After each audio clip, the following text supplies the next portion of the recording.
Welcome in to Extreme Talk, presented by Complete Wealth Management and Complete Real Estate, your one-stop shop for financial coaching and asset management.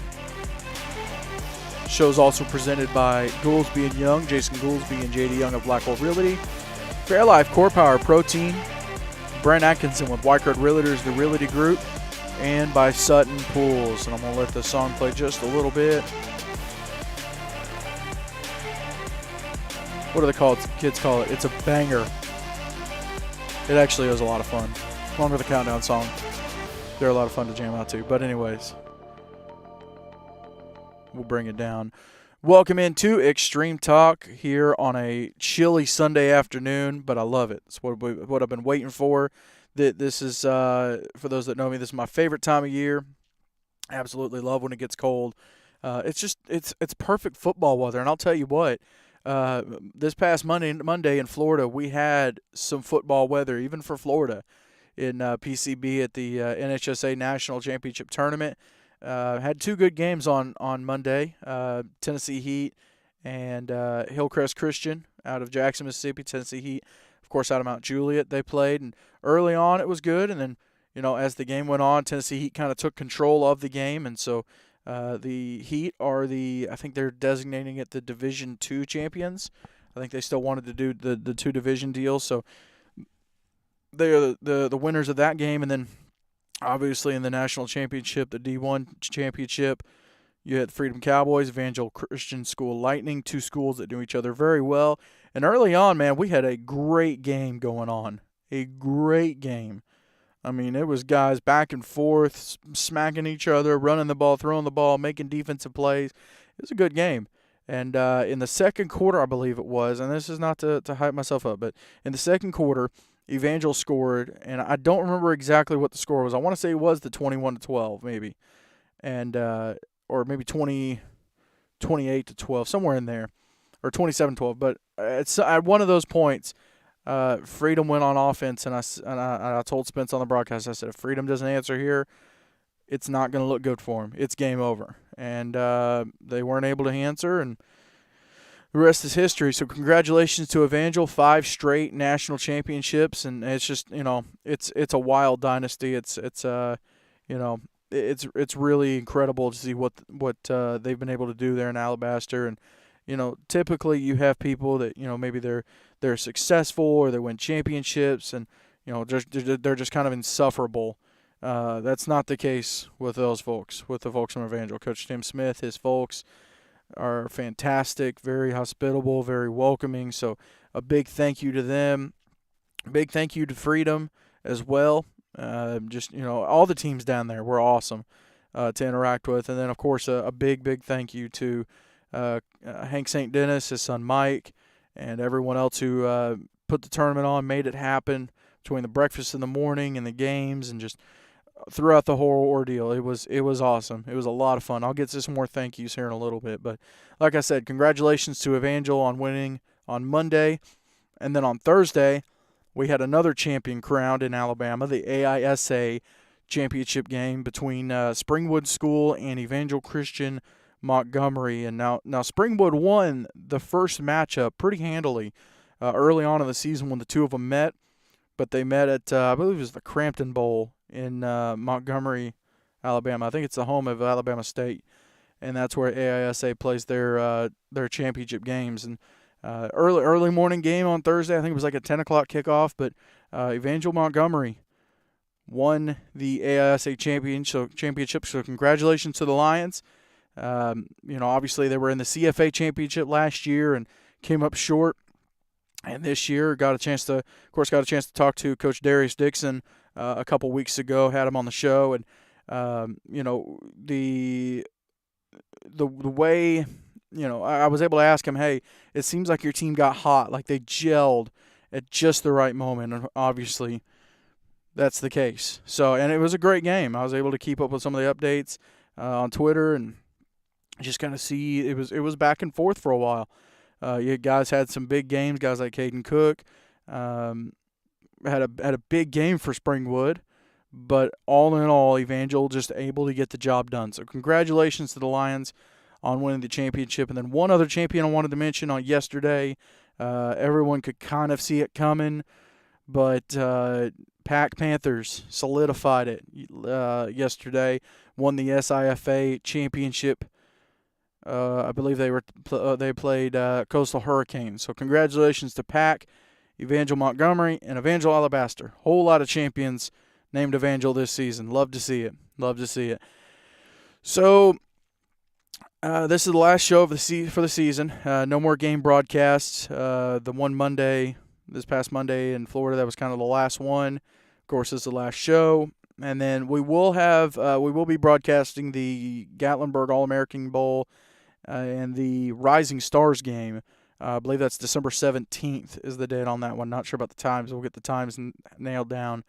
But we will be up there broadcasting that game, and we're putting together, kind of working on putting together the crew that's going to be doing that game, or those games rather, along with a whole bunch of content on maybe on Thursday. No, there's some content coming on Friday, so we'll get some stuff out there, but that won't be technically an 8-Man Extreme branded broadcast. It's more so doing it for Rocky Top Sports World. So, especially with us doing the Gatlinburg All-American Bowl, the 11-man game as well. So, but excited to go up there and see a whole bunch of talent. I mean, I've been looking at on Twitter. Gatlinburg, the Rocky Top's done a great job. Gatlinburg All-American Bowl on Twitter has done a great job of putting out, hey, this guy's locked in, this guy's locked in.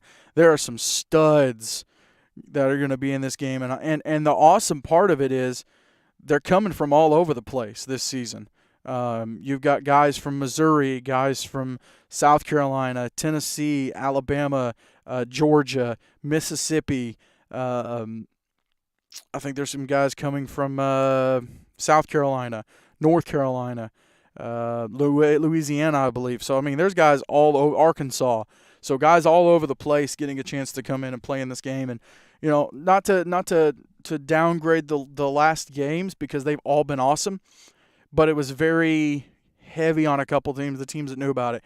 And thankfully this season, more and more teams have been able to find out about the game and, hear about it and nominate their guys for it. So to see the growth in it and to see what Rocky Top and Mr. Andrew Capps, the guy that puts kind of coordinates the whole game, what they've been able to do, it's awesome to see how it's grown. So that's going to be a blast, and really, really looking forward to that. But want to talk about a little bit of kind of a recap of the season. Obviously, going into the year, didn't really know a whole lot of what might happen. I remember we had if you remember, we had one of the first shows and talked about what kind of happened over the course of the off season. And so I'm gonna pull up that list real quick and see how those things played out. Let me see if I can get it pulled up real quick. And that's why the notes section is awesome, because you can keep stuff in there. All right, so one of the first things we talked about was Ezel Harding Christian going back to 11-man. I think they finished like 3-8. Won a couple games against a couple teams. I think they had like 1 or 2 wins combined. So, we'll see how it plays out for them. Tri-Cities brought back football. I think they got 1, maybe 2 wins. I know 1 for sure. And, although when it came down to the last week of the season for the playoffs, it was win and you're in. So really, really cool to see them in their first year being able to do that in the SEC, and that's the next note. Seek this year, I thought it was a great season. A lot of drama. I mentioned the 2 games came down to the last week of the season, win and you're in. The playoffs went well, the championship went well. Again, a big shout out to Zion Christian for an awesome job hosting the championship. But, all in all, I think that Seek was a success, and I think we have proven that, there can be more than one conference in Tennessee. There's nothing to say it has to stop Tennessee. Obviously, Freedom Cowboys, won the conference championship and then go on to play for a national. So kind of cool to have that happen in the first year and have that kind of, team amongst in your conference and be able to say, yeah, we played the team that played for a national champion. So that's pretty cool. And also for the ACSC, it's cool for them. They've got the national championship in their conference. And they can say, hey, we played the national champion. So, next note would be Steve Adams, Coach Steve Adams, going to Franklin Classical. And early on in the season looked a little rough, but as the season went on, I believe him and Eli and a couple of the other assistants that were with him were able to change the culture, kind of get it back on the right track. And they're at the end of the season. I mean, they were rolling, they were making things happen, and I've no reason to believe that the guys they've got coming back, their quarterback Tanner Clark, they're losing Fletcher Lancaster. But they've got guys like Riley Costello coming back. Jude King should be coming back. So guys like that should really be able to make some noise there at Franklin Classical and in the SEEC.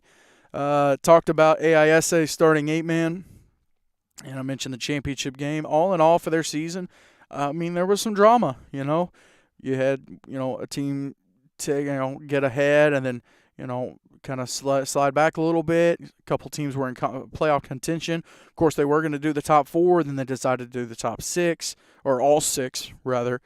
So you had 0-11 or 0-12 Meadowview having to play a playoff game, and just that whole deal. But all in all, I thought it was interesting. Zion Christian, talked about them going to 11 and coming back to 8, and Coach Kurt Beathard, I thought, did a good job of getting the Eagles. When they came to the Jamboree, they had 12 guys, and then they were competing for a playoff spot. Competing in the playoffs at the end of the season, and had what I thought was a good game against the Tennessee Heat. So kudos to Zion and Coach Kurt Beathard for getting the guys going. Greenville Hurricanes, originally thought they were independent. They are in a conference, but I don't think they won their conference championship. Talked about Riverside going independent, which they ended up not having football. Memphis Nighthawks not having football, and Seek adding some teams. So all in all, I think it was. I thought it was a very successful season. Just the way that everything played out. Loved being involved in it. And speaking of being involved in it, so I tallied up all the numbers, and it is wild, the travel situation. So calculating mileage from my house, where most of the time I'd start the drive, I'd work a half day, or if it was a Saturday, I'd be leaving from my house either way. But calculating the mileage, it was a little over 9,000 miles this season, and 4,000 of it was just in September, going to South Carolina, Arkansas. Where else did I go? Pardon the yawn. I'm still catching up on sleep. So yeah, a little over 9,000 miles. It was a wild season. My car has been sitting in the same spot since we got back on, let's see, when did I park that car? It would have been championship game. The Seek championship would have been the last time I drove it. So 2 weeks. It's just been sitting there just chilling. Much needed rest. So big shout out to my 2008 Toyota Avalon. Just a beast of a car. Anyways, it's kind of wild. Kind of random too. So yeah, I mean, it's been a wild season in terms of travel, but I do want to give out some thank yous. I want to give out a thank you first off to all the teams that were broadcasted this year. And I was just going to mention the home teams, but the away teams were awesome too. I mean, very, very hospitable with their time. There were some of the games where the away people, whenever I would have to do a game by myself, I think I explained this, but the way the video would have to be done is I would have to borrow whoever was filming the games for the home team usually, and just get them to pop the SD card in my camera and then record on that camera, and then that way there'd still be video for the broadcast.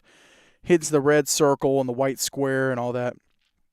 And, so there were a whole bunch of the home teams that worked with me on it, and it was awesome. I really, really appreciate it. Like I said, a couple of away teams helped out throughout the season, either, so with volunteering people to help with it. So it was really, really cool to see everybody kind of rally together and help out with the broadcast. It was really appreciated. So I want to give a big thank you to the home teams and the away teams. The home teams obviously very hospitable with their space, with just kind of making it to where it was a welcoming experience. It was yes, there was a lot of travel, but it was really nice that every place I went to this year to broadcast a game, whether I was with people or whether I was solo, every place I went absolutely rolled out the red carpet. And it's really nice to have that. After the last couple of years of you go to some places and they don't want you there or they're indifferent to you, just, oh, cool. These places were excited that we were there. They were happy. They were helping. Like I said, red carpet treatment, and really, really appreciate that. It makes it a lot easier. It makes it go a lot smoother. So big thank you to the teams that were broadcasting and the teams that helped. Also want to give a big shout out to and a thank you to the coaches this year. I'm constantly communicating with coaches from all over the place just throughout the year, trying to get coaches on the show, talking about the games, talking about their teams. So I'd like to give a big thank you to all the coaches who came on Extreme Talk this season. Some on short notice. There were some situations where it was like, hey, can you hop on with like an hour and a half before the show? So, scheduling can get kind of wild with that. But a big thank you to those coaches who hopped on the show, who throughout the year, helped with stats and helped with, different things. Pictures for Player of the Week, just, everything throughout the year. It's very, very appreciated. Also appreciate and want to say thank you to the score reporters throughout the year. Several people. I know Freedom Cowboys Instagram page was very helpful, and I'm trying to think of the guy that run it. Jacob Kinney. So big thank you to them. There was a gentleman from Lighthouse Homeschool that did good with scoring reports. Jacksonville Christians Instagram page, always good with the updates. Just all over the place. People giving updates. Brent Atkinson, who was actually one of the sponsors, did pretty good with the updates. Drew, and I can't remember his last name, from Grace, was awesome. So a lot of people all over the place helping out with scoring updates. Like, I go back to the coaches. A lot of coaches kept me updated on some stuff, especially out in Arkansas and Oklahoma. What was going on out there. Arkansas, Missouri, how the playoffs were shaping up. So a big thank you to them for that.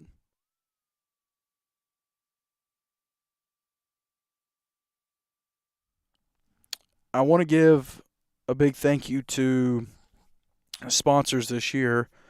And I know everyone says, well, they pay you to say thank you. No, that's not the case. Really not fibbing when I say without them, this year wouldn't have been possible. So first off, I would like to give a thank you to Jason Goolsby and JD Young of Blackwell Realty. Obviously, JD, ex-8-man player, helped me a couple years ago.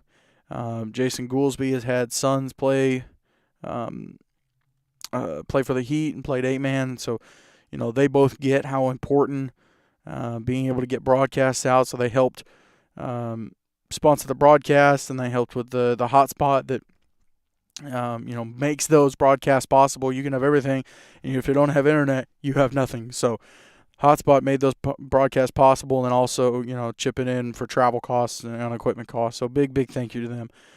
Complete Wealth Management, Complete Real Estate.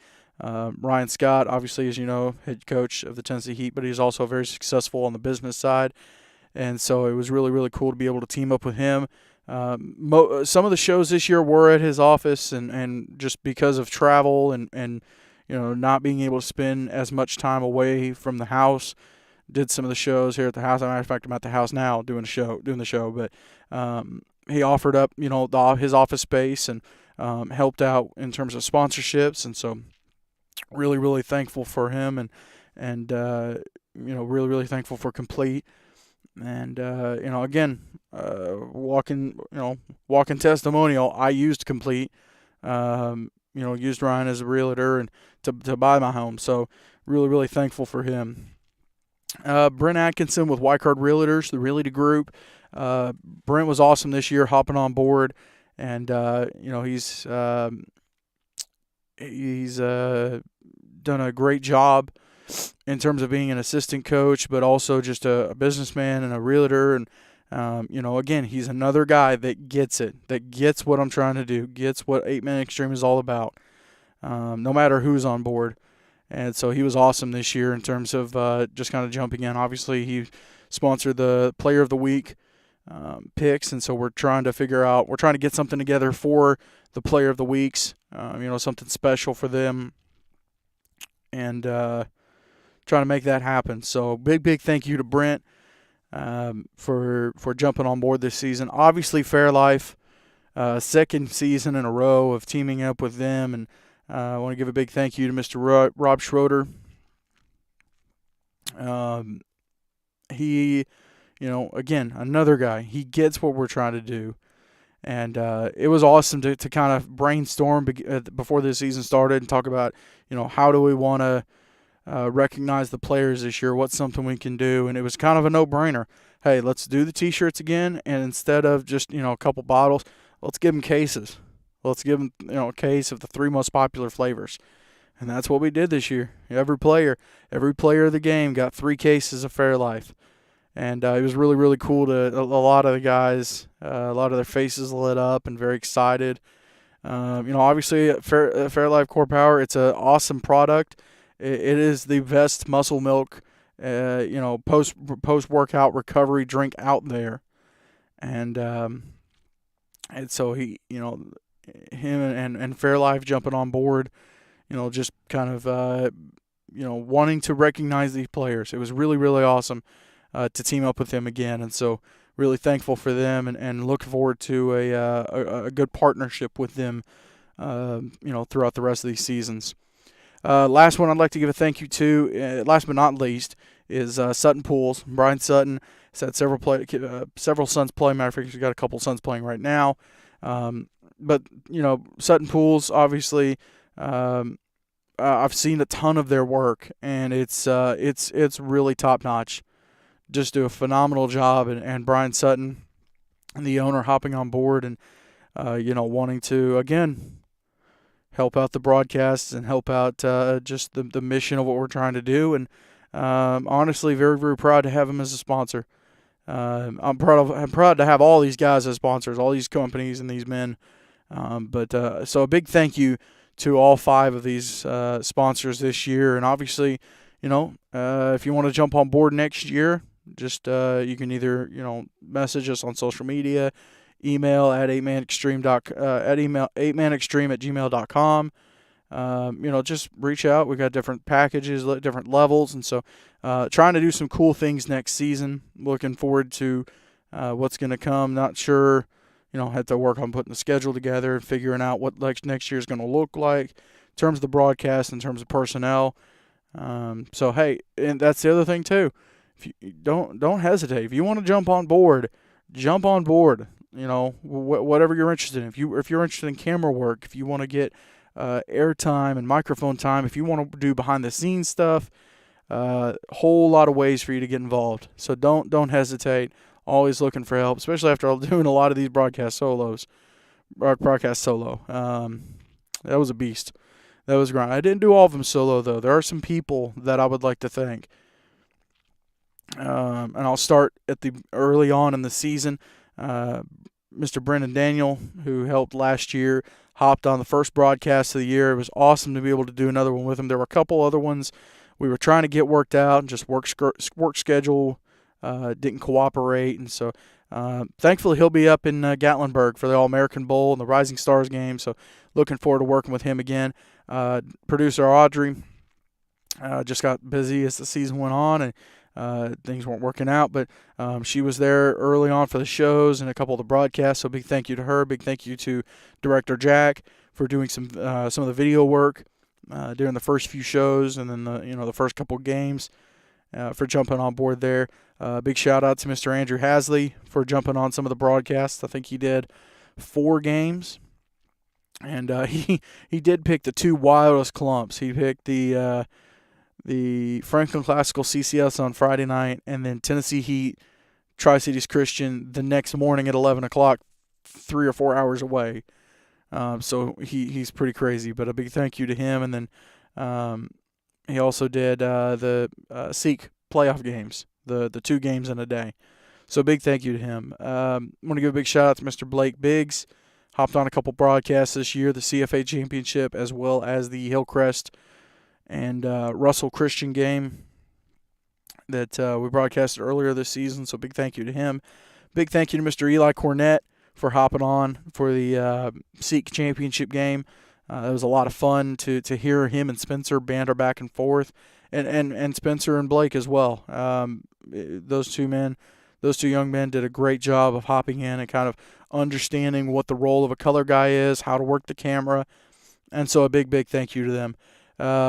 Big thank you to Spencer for hopping on. He hopped on for the Seek and CFA championships and then the Florida games. It was a lot of fun to hop on the mic with him, especially in Florida. Hadn't called a game together and hadn't called a game of just, with it being just me and him. It's been a minute, and always a lot of fun. I think we play off each other very well and kind of go back and forth and kind of keep the flow going. So it's always fun to hang out with him when we're not doing games and just, spent 5 years with a guy. So a lot of memories, a lot of stuff to talk about, a lot of catching up to do while we were in Florida and during the championship games the weekend before. So a lot of fun having him on board and looking forward to seeing what he does throughout the rest of the season and the rest of him being down there at the school that we won't talk about. The last thank you I'd like to give out, last but absolutely not least, is to my family, to my kids for just being understanding of, Dad being gone so much this season.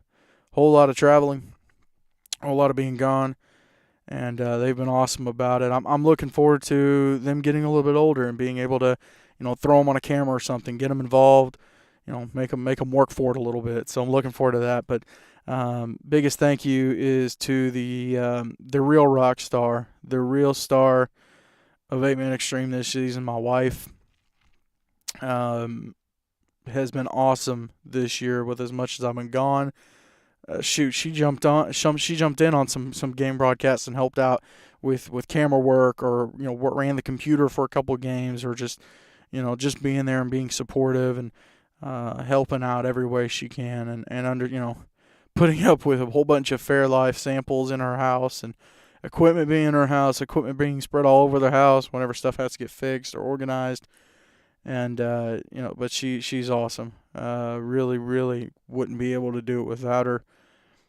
That's the real MVP right there, the real woman behind the scenes making it happen. So it's just about it. Like I said, looking forward to the Gatlinburg All-American games. Guys like Torian Tillison, Jonathan Roby, Barksdale, Clint Chase, Jake Atkinson, Gabriel Ding, Torrin Burns. I know I'm forgetting Hunter Atkins. I know I'm forgetting guys. I mean, there's a ton of guys across the board. Oliver Johnson. See, am I missing anybody? Aiden Luchtefeld, obviously. Trying to think of I know I'm missing Jack Griffith. There's a ton of people. There's a ton of people all over the place. David Wisniewski. All over the place that are going to get a chance to play in this game, and it's really special. Really excited about seeing the widespread net of talent that's going to be in Gatlinburg, and looking forward to doing some of the mic'd up stuff, have a little fun with it on Fridays during the practices, and then the 3 big games on Saturday. So looking forward to that, excited for that, and obviously during the off season, starting in January, we'll start releasing the game broadcast from the season 1 week at a time. We'll do it 4 o'clock on Sunday, typically when Extreme Talk would have been going on. And we'll do that throughout the year until we run out of games and kind of take a little hiatus. And then we'll be back on, let's get the date real quick. So the first Extreme Talk of 2023 will be July 9th. So July 9th, 2023, Extreme Talk will be back. And until then, y'all be good. Y'all get ready for next football season. This is Extreme Talk presented by Complete Complete Wealth Management, Complete Real Estate, your one-stop shop for financial coaching and asset management. For everybody who helped this season, I'm James Shannon. Thank you so much for listening to the show this season, for watching the broadcasts. We'll see you in Gatlinburg, December 17th, the Gatlinburg All-American Bowl and the Rising Stars game. See ya!